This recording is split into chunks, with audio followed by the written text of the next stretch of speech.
Hello everyone, today I will read Nona. In a town in Calabria, a long time ago there lived an old lady everyone called Nona, which means Grandma Witch. All the people in town talk about her in whisper. They all want to see her if they have trouble. Even the priest and the sister of convent went because Nona did have a magic touch. She could cure a headache with oil and water and a hairpin. She made special potions for the girl who wanted husband, and she was very good at getting rid of wart. But Nona was getting old, and she needed someone to help her keep her little house and garden, so she put up a sign in the town square. And the big Anthony, who didn't pay attention, went to see her. "Anthony," says Nona, "you must sweep the house and wash the dishes. You must weed the garden and pick the vegetables. You must feed the goat and milk her. And you must fetch the water. For this I will give you 3 coins and a place to sleep and food to eat." "Oh, Gracie," said big Anthony. "The one thing you must never do," says Nona, "is touch the pasta pot.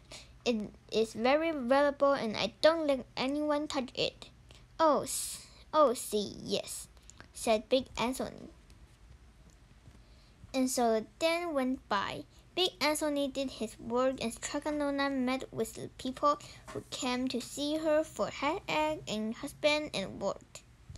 Big Anthony had a nice bed to sleep in next to the goat shed, and he had food to eat.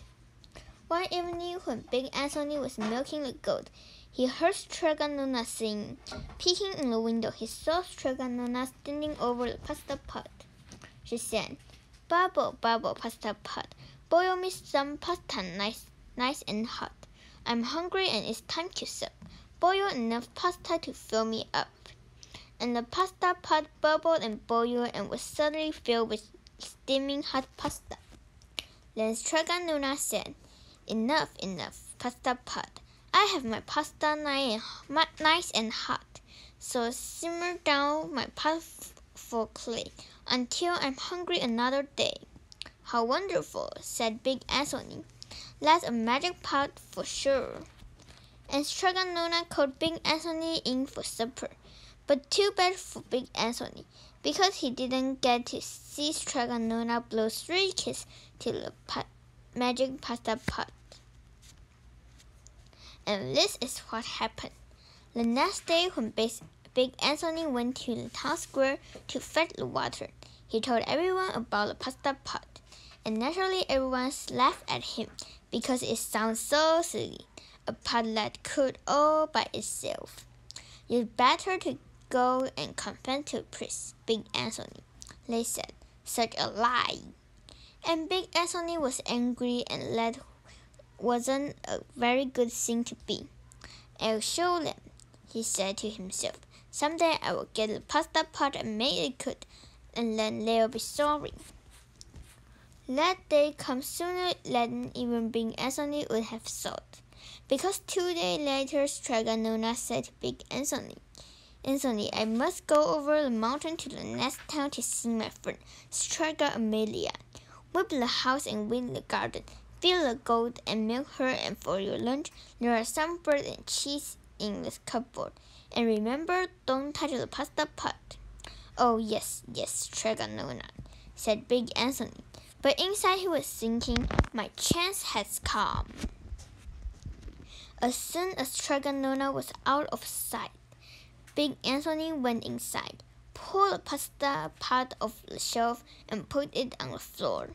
"Now let's see if I can remember the word," said big Anthony. And big Anthony said, "Bubble, bubble, pasta pot. Boil me some pasta nice and hot. I'm hungry and it's time to sup.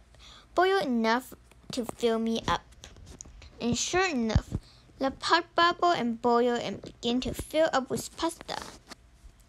"Aha!" said big Anthony, and he ran to the town square, jumped on the fountain, and shouted, "Everyone get fork and plate and platter and bowls. Pasta for all at Straganona's house." Big Anthony had made the magic pasta pot work. Of course, everyone laughed, but ran home to get fork and plate and platter and bowl. And sure enough, when they got to Straganona, the pasta pot was so full and it was beginning to overflow. Big Anthony was a hero. He scooped out pasta and filled the plate and platter and bowls. There was more than enough for all the townspeople, including the priest and the sister from the convent. And some people came back for 2 and 3 helping, but the pot was never empty. When all had their fill, Big Anthony said, "Enough is enough for my pasta pot. I have my pasta nice and hot, so simmer down my pasta of plate until I'm hungry another day." But although he did not blow the 3 kisses, he went out into the applause of the crowd. Big Anthony took a bow. He was so busy listening to the compliment from everyone that he didn't notice the pasta pot was still bubbling and boiling, until her sister from the convent said, "Oh, Big Anthony, look!" And the pasta was pouring out of the pot all over the floor of Straganona's house, and was coming out the door. Big Anthony rushed in and shouted the magic word again, but the pot kept bubbling. He took the pot off the floor, but pasta kept pouring from it. Big Anthony grabbed a cover and put it on the pot and sat on it. But the pasta raised on the floor, and Big Anthony was as well and spilled on the floor of Straganona's house. "Stop!" yelled Big Anthony. But the pasta did not stop, and if someone hadn't grabbed poor Big Anthony, the pasta would have covered him up. The pasta had all but filled the little house.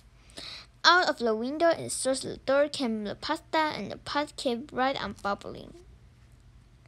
The townspeople began to worry. "Do something, Big Anthony," they shouted. Big Anthony sang the magic song again, but without the 3 kisses. It did no good. By this time, the pasta was on its way down the road, and all the people were running to keep ahead of it. "We must protect our town from the pasta," shouted the mayor.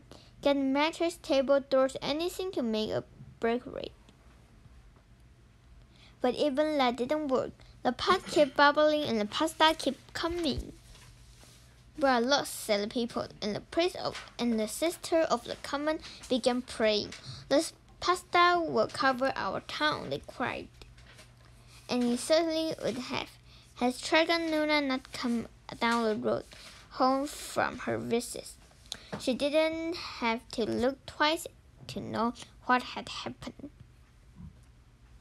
She sang the magic song and blew 3 kisses, and with a supper, the pasta boiling and the pasta came to a halt.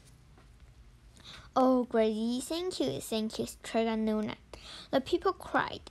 But then they turned on poor Big Anthony. "String him up," the men of the town shouted.